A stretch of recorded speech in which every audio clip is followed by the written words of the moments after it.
everyone to my channel Pathetically Pallavi. This is my first video ever and I'm very excited and nervous, but anyways, let's get started.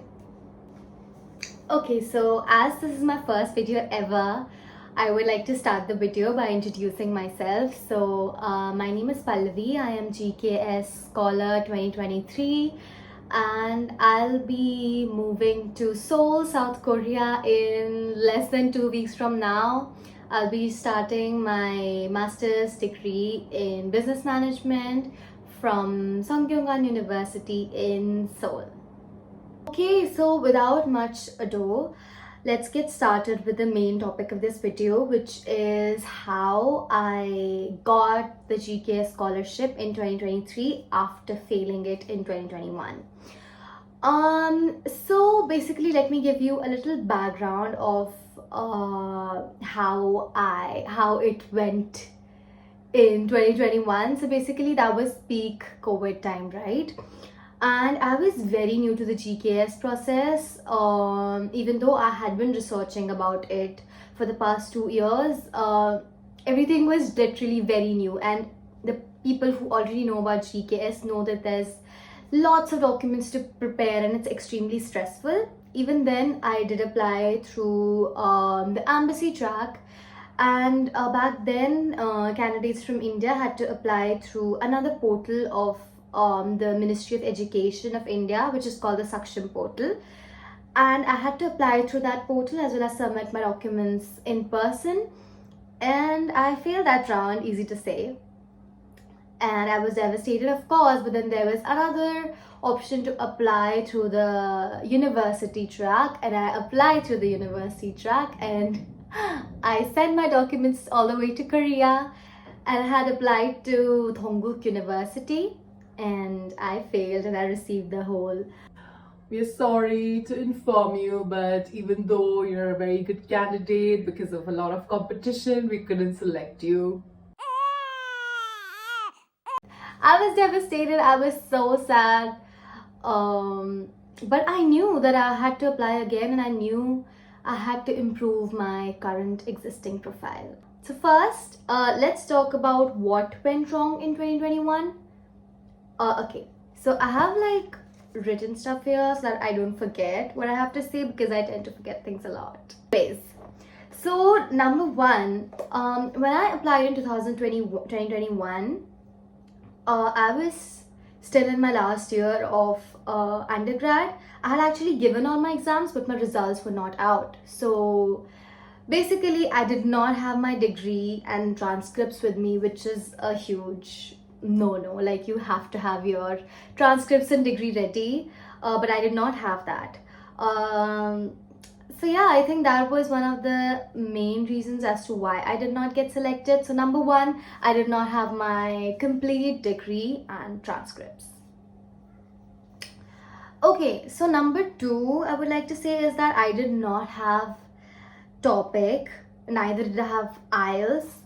And I'm not saying that it is absolutely compulsory to have these two, because I have seen a lot of scholars who got selected without these two. But I still feel that it definitely does give you an edge over other applicants, right? So I feel like, yeah, having that also could attribute to me not being selected over other candidates. Okay, so number three is something which is really important, I feel like, but it is the fact that I did not have confidence in my own profile. I don't know, from the beginning I felt that this is somehow not gonna work out, because I somehow did not feel confident enough. I did not think that I deserved this scholarship. And I think if I myself was not convinced about my profile, then how will I convince others to select me over all of these well-deserving people, right? So I think that was another reason as to why I failed. So number three, I did not have confidence in my own profile.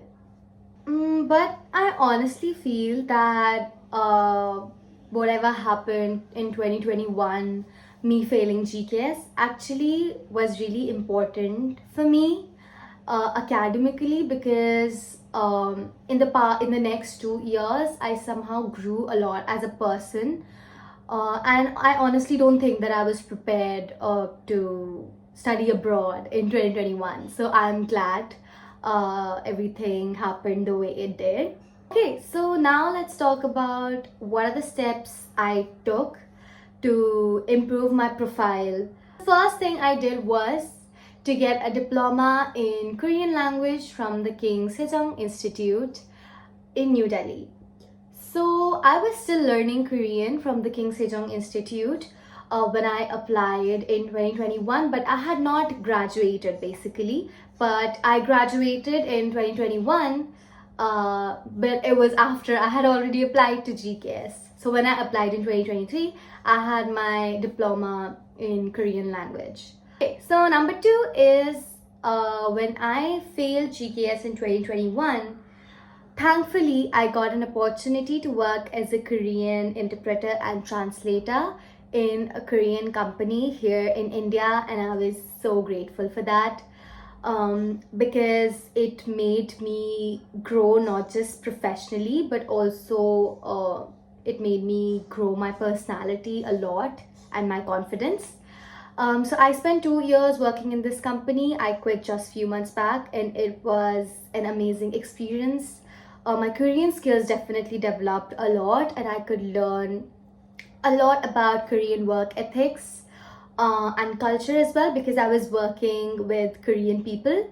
And I think this played a major role as it made me stand out than other candidates, because I was applying to a business degree, and I had an understanding of Korean business in India. I had an understanding of Korean work culture as I was working closely with Koreans in India. And number 3, so this is all interconnected, interrelated, but I think having a recommendation letter from my Korean boss also played an important role in me being successfully selected for this scholarship. So my boss was really kind enough to write me a recommendation letter in Korean, because of which I feel like I had an edge over other candidates. And I'm not saying this is completely important, but just to let you know, whatever I'm speaking in this video is a very personal experience. So if you have 2 to 3 years before you're applying, I think it'll be a good idea to follow these steps. And number 4, I actually did a few courses from Korean universities related to business, because I was applying to a business course. So I would absolutely recommend to do some online courses related to your major, especially if your undergrad was not in the major that you're applying to for your masters. It's important to show them the interest that you have in your major.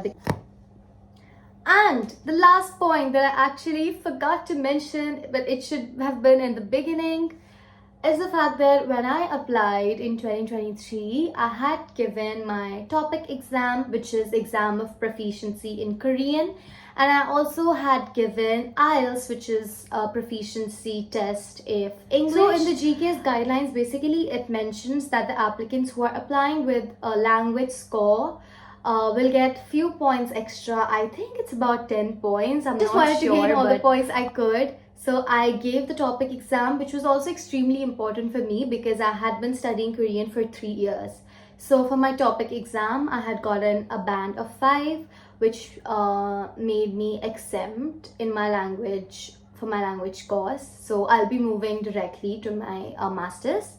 And in the IELTS exam, I got a band of 8 out of 9. So I think this was also extremely important because my major was actually in English. It was an English track. So I got IELTS also just. Okay guys, so this was it for today's video. Thank you so much for watching my video, and please recommend what sort of videos should I make in the future. I was thinking to make something about my interview processes through the embassy track. So if you want to see that video, please comment down below and like, share, subscribe, all that jazz. And probably the next time I make a video, I'll be in Korea. So see you. Bye.